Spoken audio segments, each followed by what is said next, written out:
Let's talk about ministry opportunities. All this talk about what do you do when you're prepping to get into a ministry? What ministry opportunities are out there? Well, there's your personal ministry, and I'm going to keep hitting on this time and time again because it's so important. Stay grounded in your Christian disciplines. Stay grounded. Your Christian disciplines are not dependent on your spiritual gifting. We're all supposed to do them. So I've said that plenty of times. All right, let's talk about individual and small group ministry. By individual, I mean one-on-one. Meeting with somebody one-on-one, meeting with somebody one-on-one, or meeting with somebody in the confines of a small group. This is very much a discipling endeavor. Some people are well gifted for this sort of thing, to actually run these groups. Again, this is not dependent on spiritual gifting. You can still do this. You don't have to have the gift of small groups or the gift of meeting with somebody. Okay, but it is a ministry. It is a ministry that you can have, but the goal is discipleship. The goal is getting into God's Word, understanding it in context, applying it to our lives, and being grounded in the Word. And this is one of those things where you're coaching. You are coaching. There's plenty of Q&A. You're counseling, you're developing, you're growing together. These are the same things that I was saying about this in the last session. This is iron sharpens iron.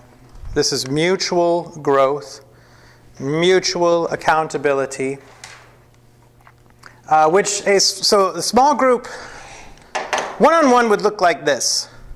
You start meeting with somebody on a weekly basis, and they want to grow in Christ. And they're going to have tons of questions. How do I read my Bible? They're asking about what does it mean to be a Christian? How do I live the Christian life? How do I maintain my Christianity at work, whatever I'm doing? And so that is a person that you are taking under your wing. You're teaching them the disciplines that you're doing. And that's the purpose of that. That's the one-on-one. And that's probably one of the best ways to disciple somebody. And some people, they enjoy that so much, it's exclusively what they do.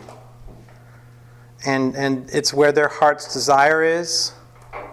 And we'll look at some spiritual gifts later and see how they pair up to various ministries. And some spiritual gifts are well suited to doing this sort of thing. A small group could be 5 to 10 people or so. And you get together and you have a structured meeting where you are talking in the beginning for X amount of minutes. Then you get into the Word for X amount of minutes. And then you break out into even smaller groups where you do accountability. Or the group is already small enough that everybody just does accountability together. There's a lot of methods to doing a small group, but the purpose, the goal is always discipleship. Okay?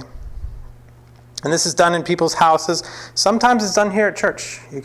Some churches, not necessarily CBC, but some churches, the small groups will meet here or meet at a local church. Okay? It's a fantastic opportunity to really be the hands and feet of Christ and to really one another, each other. Somebody that's in a small group has a need. The people in the small group are likely the ones that are going to be able to meet that need. Or if there's a problem, a crisis, the people in that small group are going to be the ones that are right there, boots on the ground, ready to act, ready to respond. So you get a chance to, all sorts of spiritual gifts can be exercised in this type of ministry.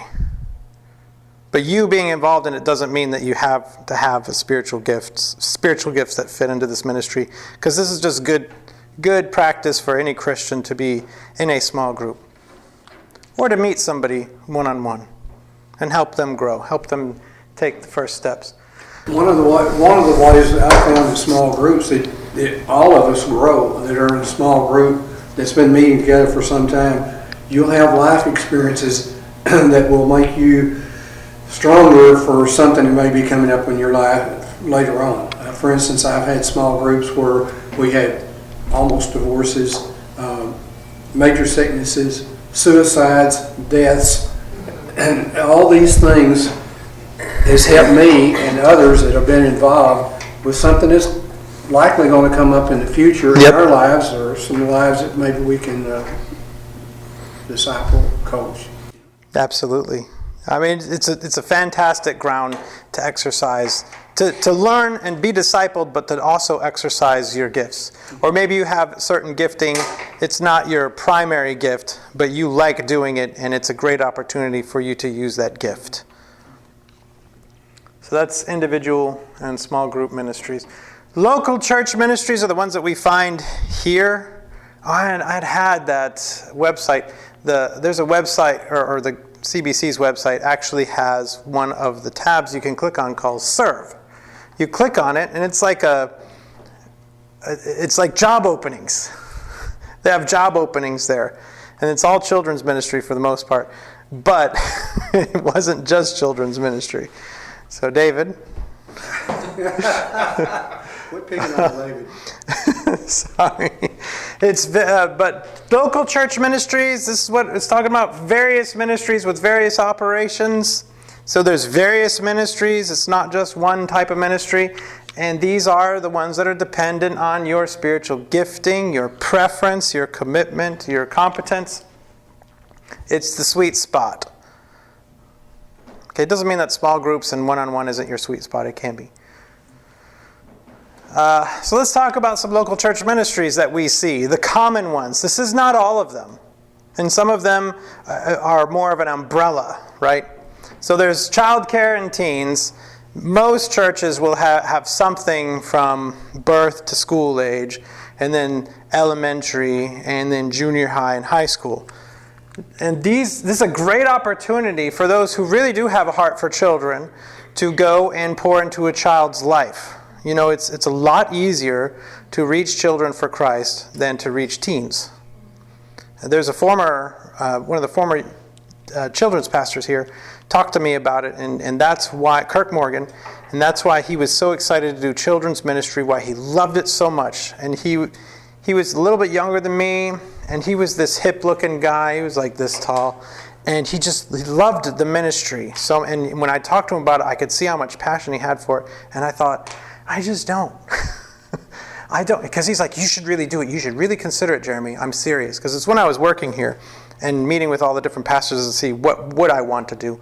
He said, you really need to do this because you'll see more people come to faith. Children are the way, man. You should be doing it. I was like, I just don't want to. But that is one of the bonuses.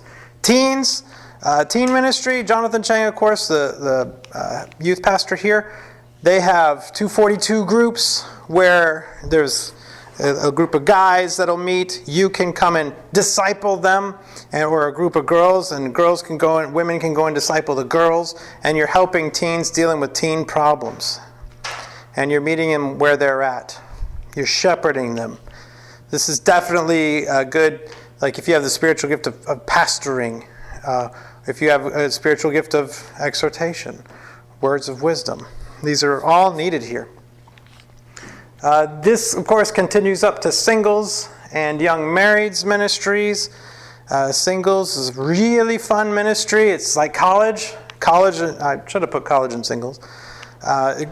You've got people who, especially if they're singles in their early career, they have a lot of free time and a lot of opportunity to grow, a lot of opportunity to do all sorts of creative things with them, to meet them at their various needs. Of course, there's men's and women's ministry. Here at CBC, we've got a very robust women's ministry under Brenda Croucher, Pastor Brenda Croucher, women's pastor. And the men's ministry is growing, right? Isn't the men's ministry growing here? Yes. Yeah. We've got Tim Weaver and others that are involved in the men's ministry. There's all sorts of things that I've seen. I've been able to observe. I used to run sound for the women's ministry, and I would run sound for various functions that they would do. And so I got to observe all the different ways that they were serving each other.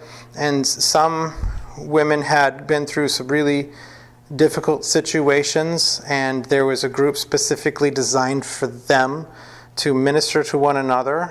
And others who were in the leadership process, where they were being developed to grow into leaders and to lead different ministries of their own. And then just the general people that attend events. Same thing with the men's ministry. There's the men will meet and have Bible studies, prayer time.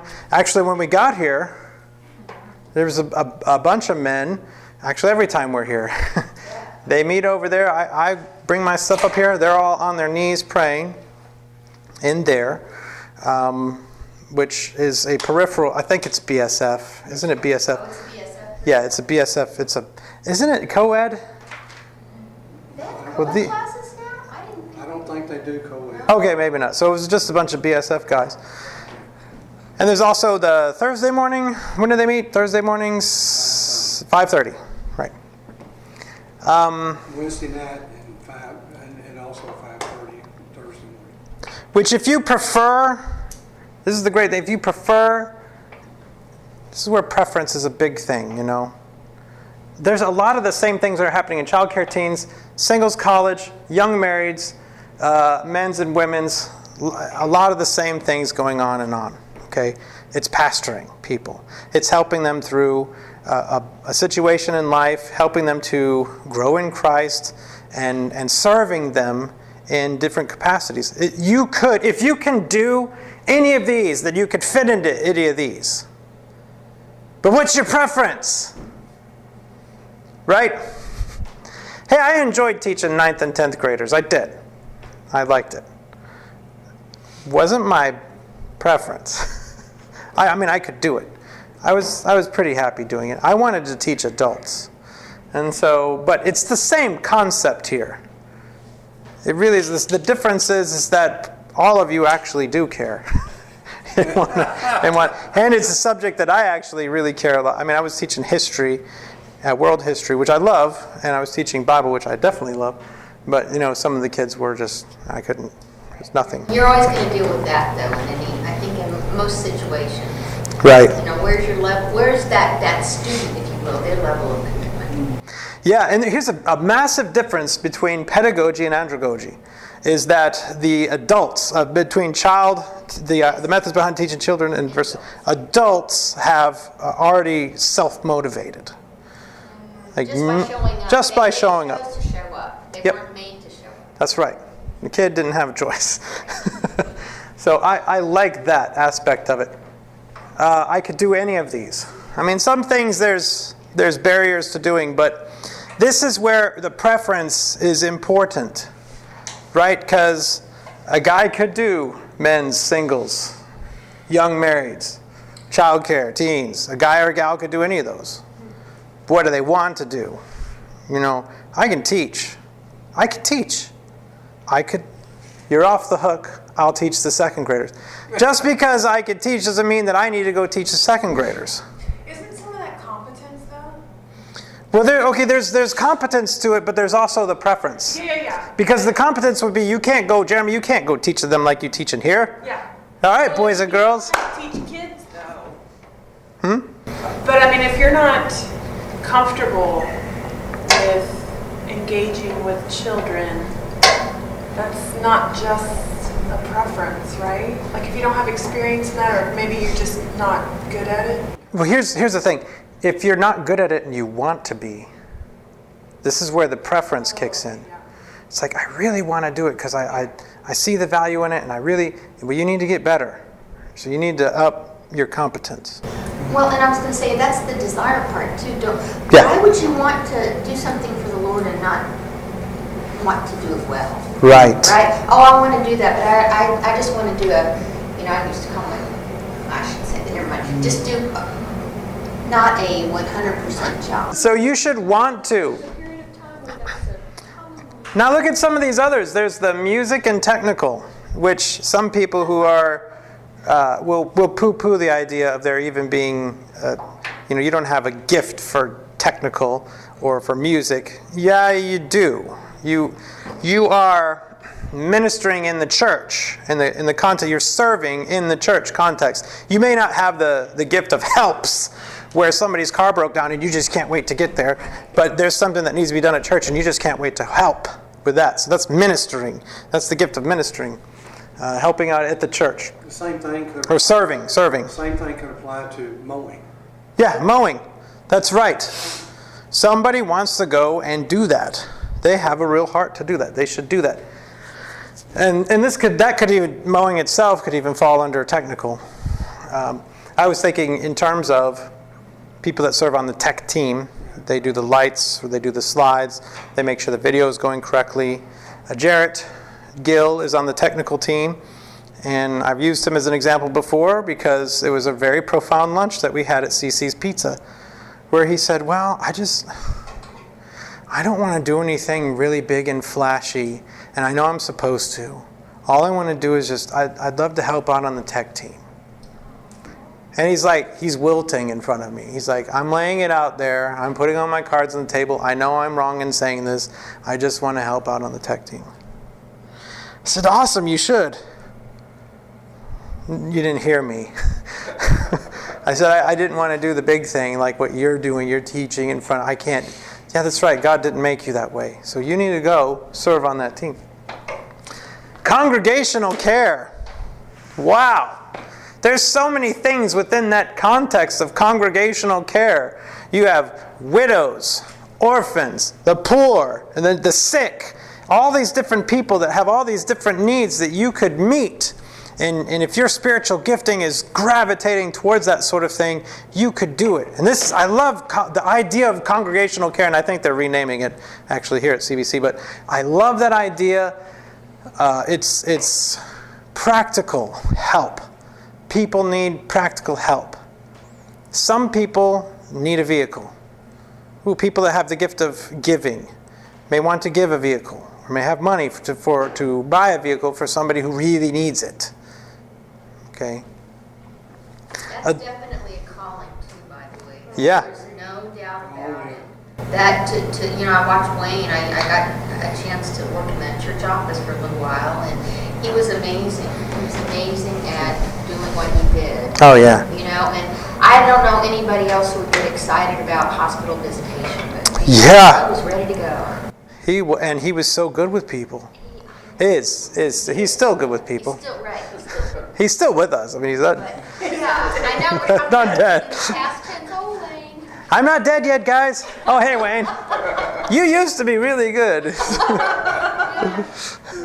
But he's really good, and he always seems to have a certain joy about him when he does his job. I don't know if you noticed that. Yes, he does. Wayne's a good friend. Yeah, I got to see him through many funerals, and I was going through an extreme. He has a real heart for it. He does. Pastoral care. It's a calling because it wouldn't be one of mine. Yeah. Well, you're supposed to be doing that, don't you? Dismal congregational. Can't you be guilted into it a little bit, Shelley? Don't you know you're supposed to be doing that? I would do childcare before I do congregational. Whoa, that's radical.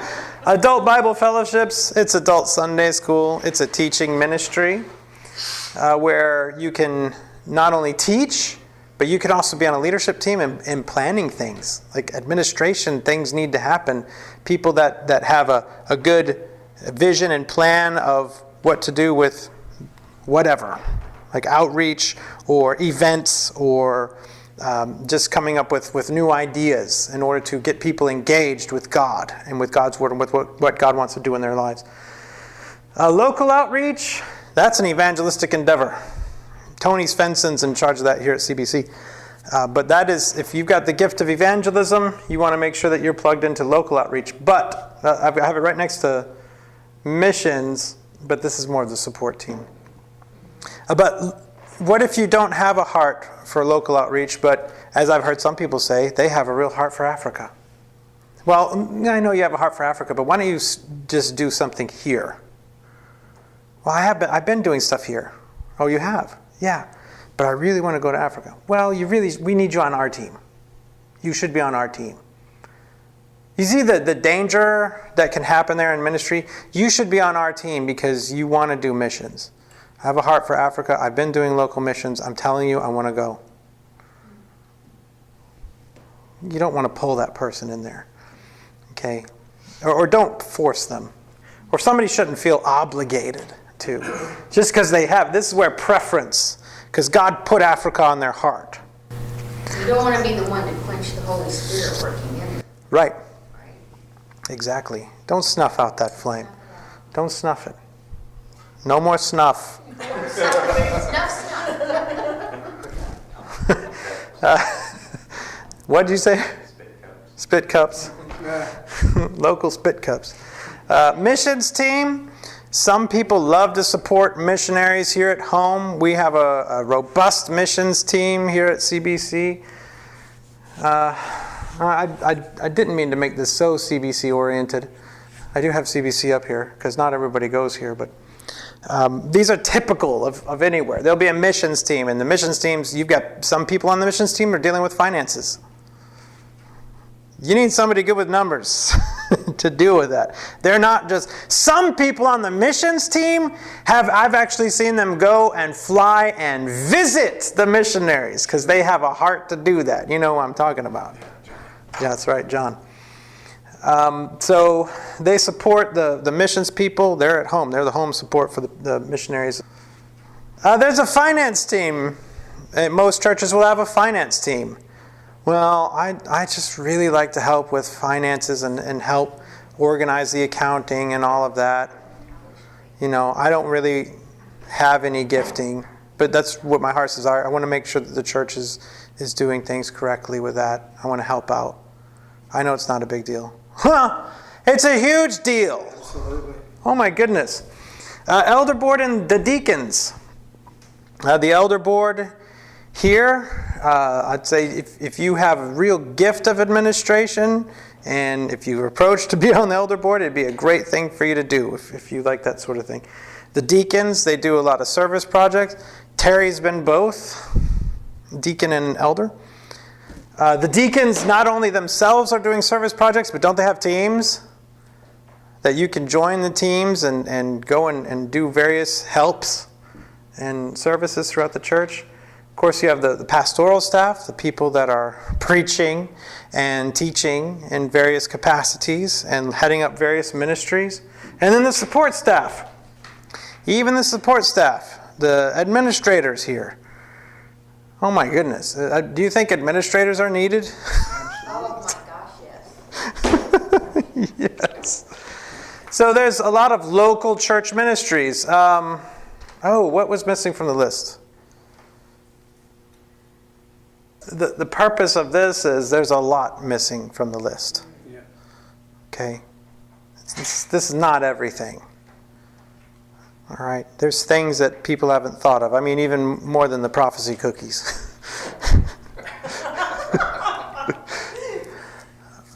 So there's a lot that's missing, and I think it says there's a variety of ministries and a variety of effects within those ministries. I think it's important to know that maybe there's something on your heart, on one of your hearts, or all of your hearts, where you want to do something different.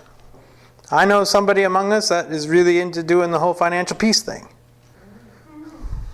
Do you think that's needed in the church? Sure. You think people need to learn how to be good stewards of what God has given them, financially speaking?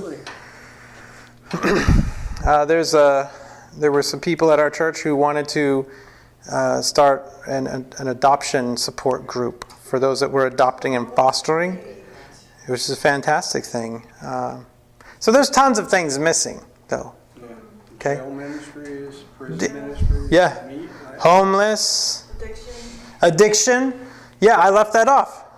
There's an addiction here. There's the overeaters here. There's Grief share. yeah, grief share. Yeah, Richard, right.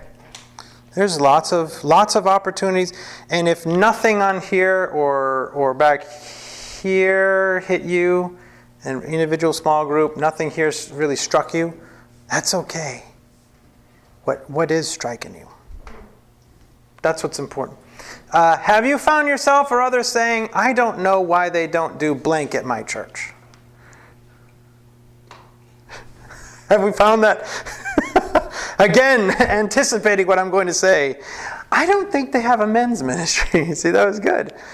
Have you found yourself saying this sort of thing? Now, you're just pointing out something here, but this could be an indication of why aren't you doing that? Not that you should go do men's ministry. Yeah. Are you sure?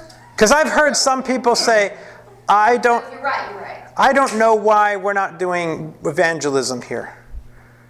Well, maybe we're not doing evangelism because you're the one that's supposed to be doing it and starting it. Or maybe we're not doing diapers for pandas. Diapers for pandas? You know, just sometimes I say the first thing that comes to my mind. You shouldn't do that. No. I mean, you can. It's kind of humorous. Thank you. It was humorous. A couple of weeks ago, somebody in our church needed help. Their parents passed away, I think, or something like that. They needed help unloading the house because their sister was going to take some of the stuff back up to Boston with them, and then the rest were going to stay here. So Tim just called a bunch of guys. We went there. One of the neighbors was helping, and he goes to the Knights of Columbus. Oh. And he's just like, I wish our church had something like this. He goes, I can't believe that you guys just all came. It's like, why don't you come check our church? Oh, no, I can't. I've always been Catholic. I got to stay there. And like, okay. Yeah, but that would have been a perfect opportunity for him to step up and be the person that is the catalyst for getting a men's group together that goes out and supports the body. And that's it. You shouldn't feel stuck.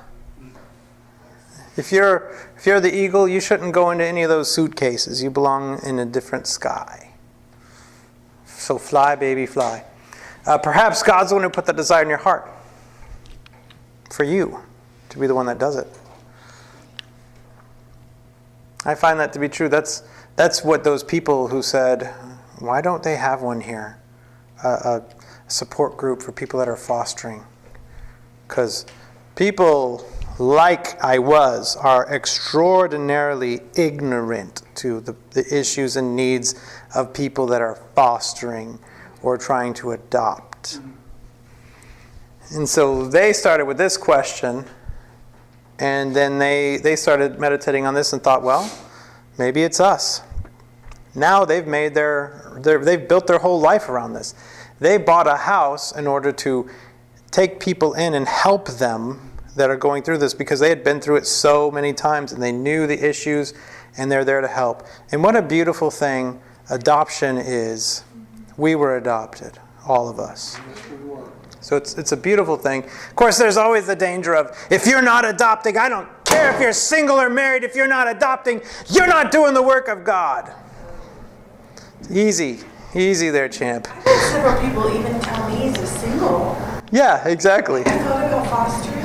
If you have a desire for a family and God isn't giving you one, maybe you should just start fostering kids. And I'm like, tell me what else I'm supposed to be doing, please.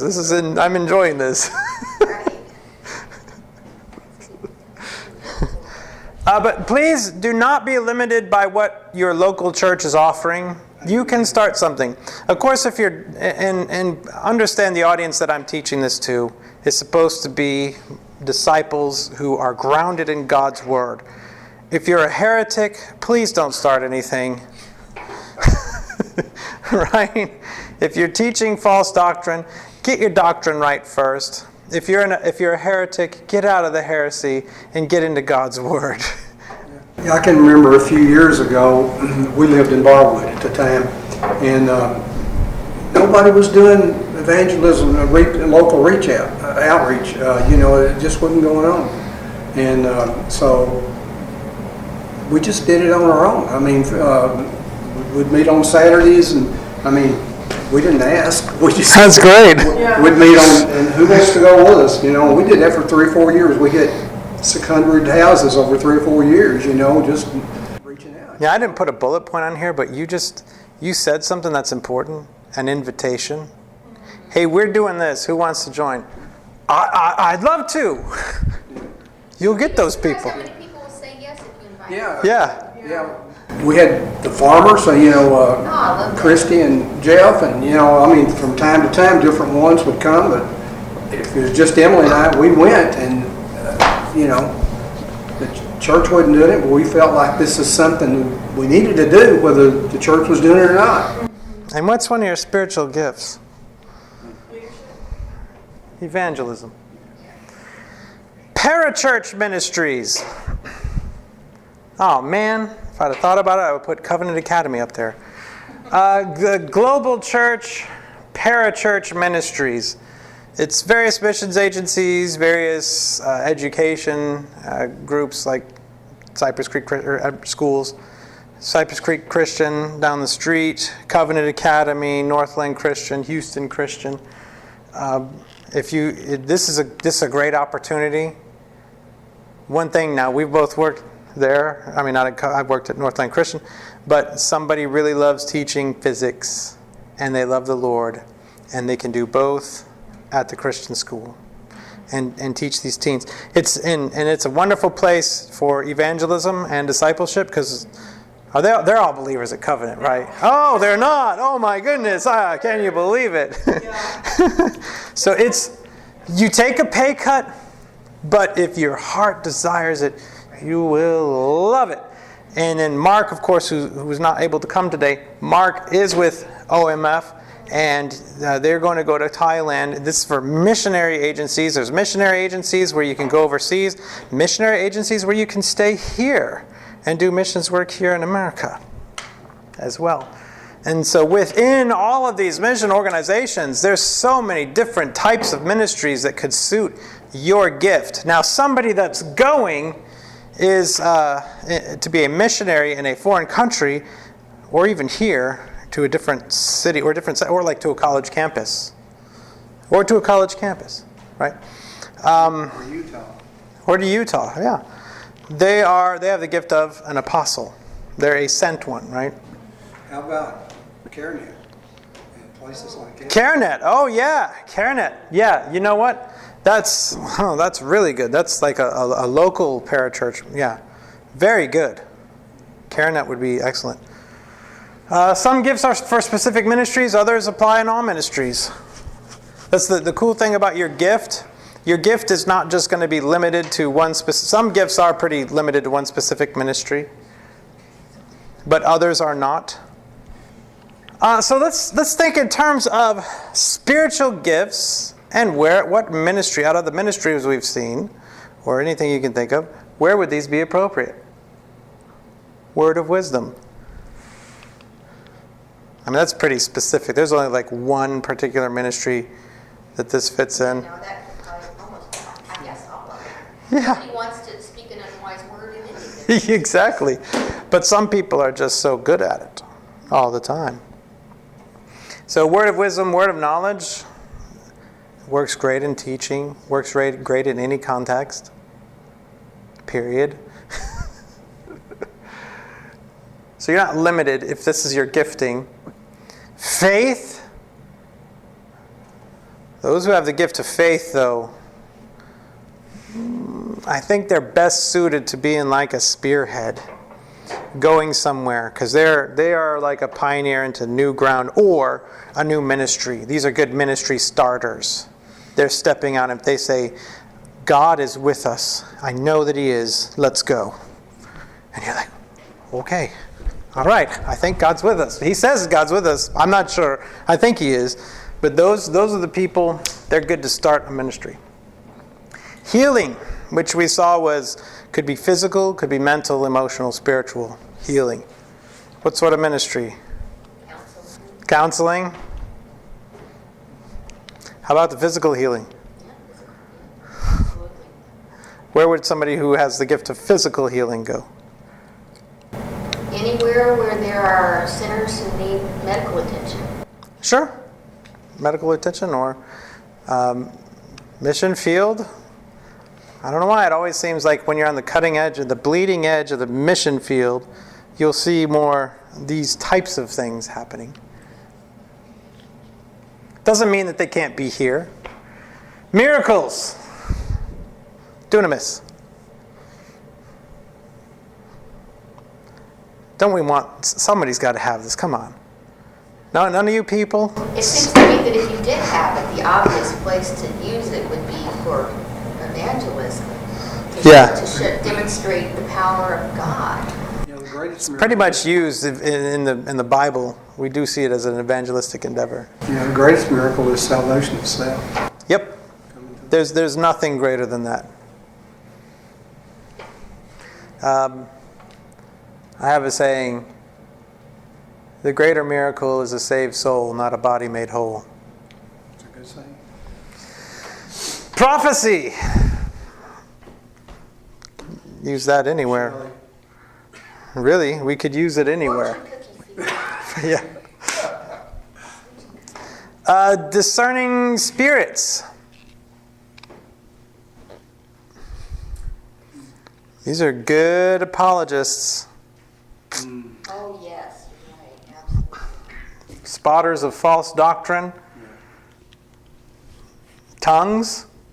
Oh, we don't want to. We're not a charismatic church. We're not a spirit-filled church. Oops. But we are a spirit-filled church. But seriously, though, tongues would be useful where? I mean, it was evidenced within church congregations, church services themselves, in early church, right? So, I mean, obviously, one appropriate place for it would be in the church if it's done according to... Yep. Yeah, with interpretation of tongues, right? Yeah. And it's supposed to be a word to build up the church. Yep. Sent ones, apostles. Sent ones. It's kind of implied. Teachers. Teachers on the tech team. Is that where they ought to serve? Here's the one I struggle. Teachers should be on the praise team, singing every Sunday. Is that a good place for a teacher? Well, here's the question. You mentioned earlier primary ministries. Yes. Secondary. Yes. Yes. Precisely. But shouldn't you want to put your best, not your best efforts, that's not, put the majority of your efforts toward your primary? I think so. I really do think so. That is why I got off the praise team. Because my desire to teach far outweighed my enormous, and I'm going to put it this way, my friends, all of you. Some may know, and maybe none of you know, the enormous love I have for music. And talent. Yes. So, I'd rather teach. Helps. These are the people that like to help. Your car's broken down. They're chomping at the bit. They see something needs to be done and they do it.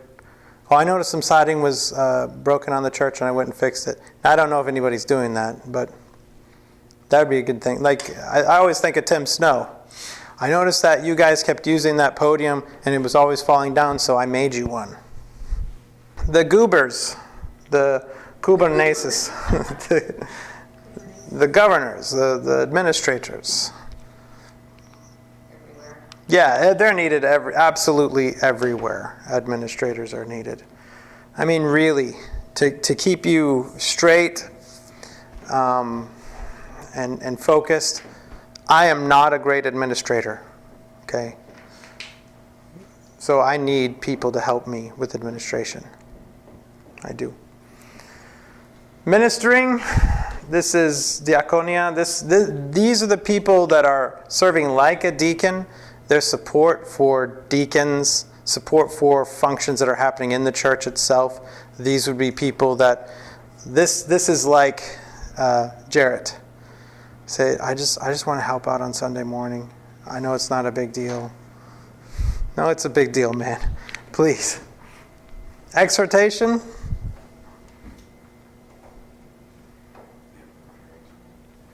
I wonder how well that would work in teen ministry. It's essential. Quite well. Really works in any ministry. Giving. I will skip that one because it doesn't count. You're supposed to sell everything you have. Sorry. Yeah, you read the book. Yeah, that's right. But giving. Remember I was telling you about the guy? He was supporting some navigator, missionary. And he said, well, I know I'm supposed to be doing that. I know I'm supposed to be doing what you're doing. So I was thinking of quitting my job and doing full-time ministry. And he was one of his number one supporters. And he said, well, what's wrong with you supporting? I mean, do you think? He said, well, I really love giving, but I know I'm supposed to be. God gifted you. Okay? Be a giver. And it doesn't have to be the primary one, of course. But God gifted some people. They want to give. Right? Leadership. Now we don't need anybody at the top. Mercy. This, when we looked at the Greek word, we discovered it's those who will go to the lowest people. Wayne has somewhat this gift here. Wayne definitely has this gift. Oh, who died? I'll be there. Hi, how are you doing? I don't want to go over there, Wayne. I talked to him. My brother-in-law just killed himself on the phone with me. I said, I don't want to deal with that again. I can't. Little did I know it strengthened me, so then now that I can go in and deal with that type of thing. I don't want to. I don't like going there. I can, though. I can at least do it now. Maybe later I'll prefer to. Evangelists. Really? We need evangelists. Pastors. Shepherds. Wonder how well that would work in children's ministry. It works very well. It works very well in a lot of ministries where people need shepherding. One-on-one. Works quite well. So you have certainly godly desires, not just your gifting and your competence and commitment, but you have a preference. And you should use that to guide you. Whereas, as we just saw, pastor would fit nicely in children's ministry. It would fit nicely in singles ministry. It would fit nicely in men's ministry and women's ministry. Boy, it fits nicely in a lot of different ministries. So if you're a pastor, does it mean that you should do any of those ministries? You have a specific preference. You have a specific way that you were made, a specific way that you were to fit in there. This is why your preference is important. But it's also important, I think, to explore and realize that maybe you have preferences that you don't know about yet because you haven't tried. I like this picture, this stick figure guy here. There's nothing wrong with trying, because you might actually like it. Or it will reinforce that you don't like it. And sometimes, Shelley, you can't do what you want to do. And so I think it's okay just to realize if you're in a place where it's helping you and you can't really get out of it, it's a process and you're growing through that. And it's a stepping stone to get you to that place. As I said, I don't think you can always live in your ministerial sweet spot. Your competence. Your competence you have a lot of control over. You know, if your gifting, your preference, and commitment are all there to be in this ministry, but you're just not that good at it, you can practice. You can learn what that ministry is about and do it. You want to go on a small group mission trip? Short-term mission trip? Just pick one and go. Just pick one, you know. And that'll help you to see. You'll learn in the process.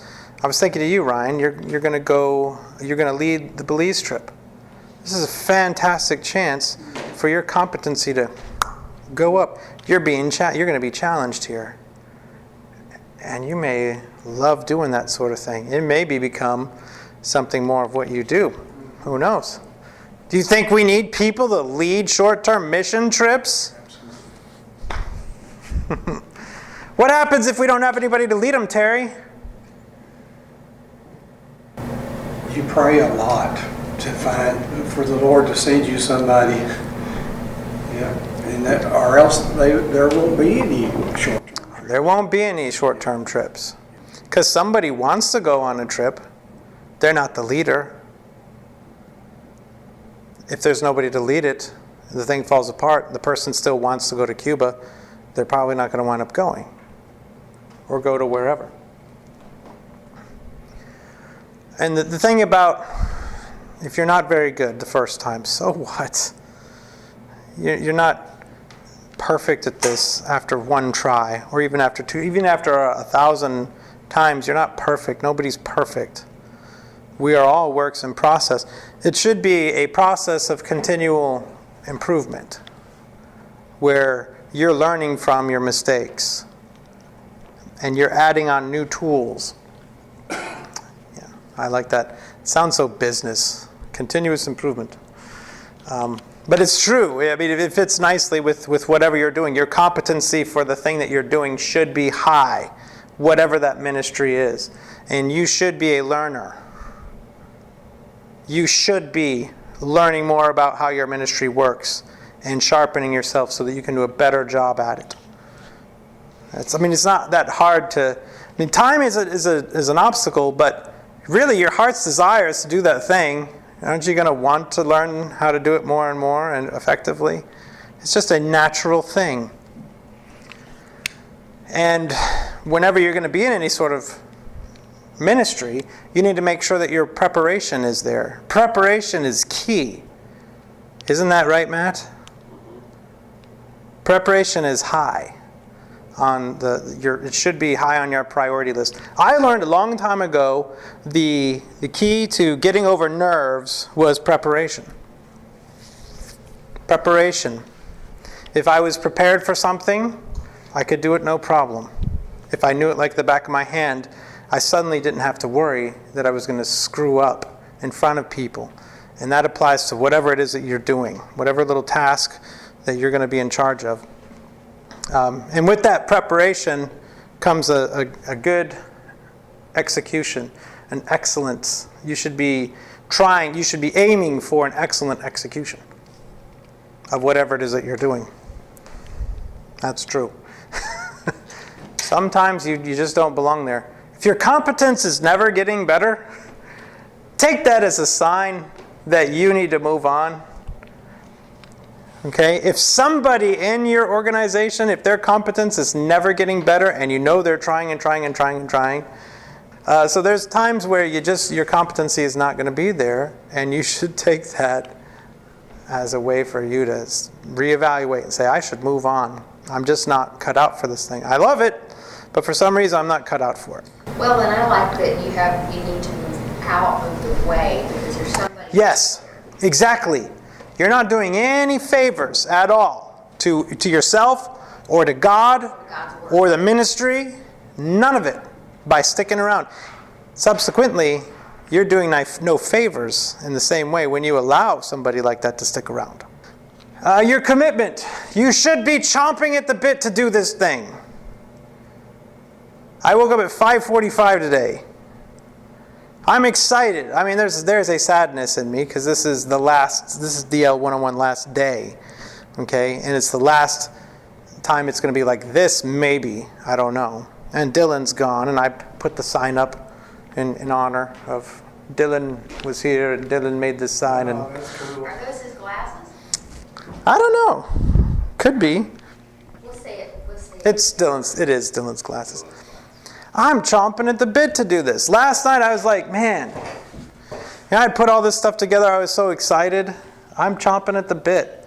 You should be chomping at the bit to do this thing. Whatever the thing is that you're doing, it shouldn't be like, oh, I gotta go. I could have gotten up at 6:45 and been like, oh, golly, I gotta leave. I'm just gonna leave, throw my stuff together, come in here. Hey, everybody. I'm going to go back on coffee today because I really just can't believe. I'm chomping at the bit. We're chomping at the bit to be here. See, you're chomping at the bit. Maybe that's your ministry. To be here. But as far as your commitment's concerned, are you doing what you said you would do? If you committed to something, are you actually going to it? You committed to a ministry. Maybe you need a kick in the pants to get going. Maybe your commitment's lagging just because you're deficient in being there has somehow caused you to erroneously think that you don't like it. And then when you go, you're like, oh wait, I really do like this. Or maybe you forget. Sometimes your commitment wanes because you forget why you're there. You forget what the finished product is. And so maybe you just need a kick in the pants. But you do need to ask yourself, is it a joy for you to do what you're doing in that ministry? Are you getting joy from that? Or is it dragging you down? If it's dragging you down, maybe you shouldn't. Maybe if your commitment's waning because of that, you shouldn't be there. Do you loathe your involvement? These are signs. Get out. I just hate it. Why are you doing it? Okay, here's a good one. Are you the problem because of some sin? Maybe you have some cherished sin in your heart that is blocking your ability to go because the conviction is high.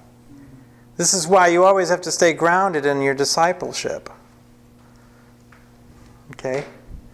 Or maybe you're just not suited for that ministry. There's no sin. Maybe you're just not suited for that ministry. Sometimes you're burnt out and you just need to rest. Right?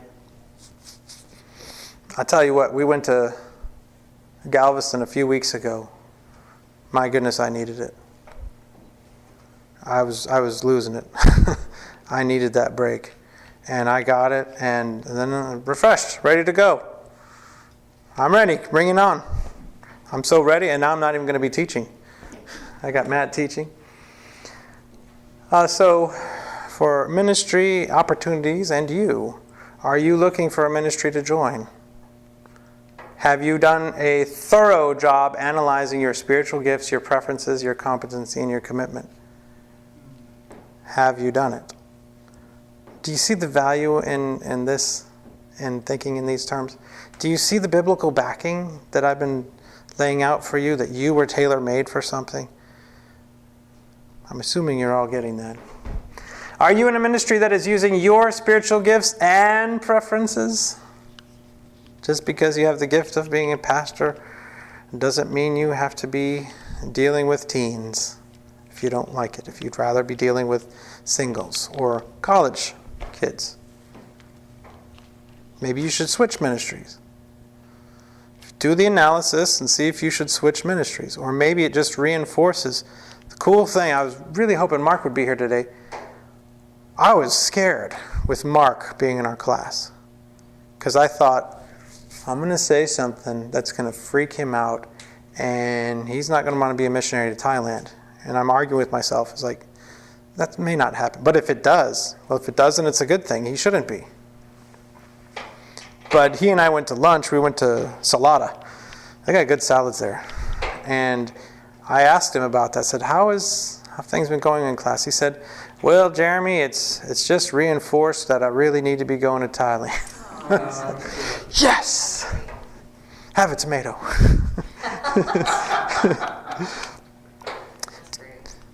Do you have a heart for some ministry that's not available?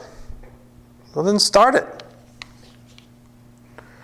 And where are you at in this process?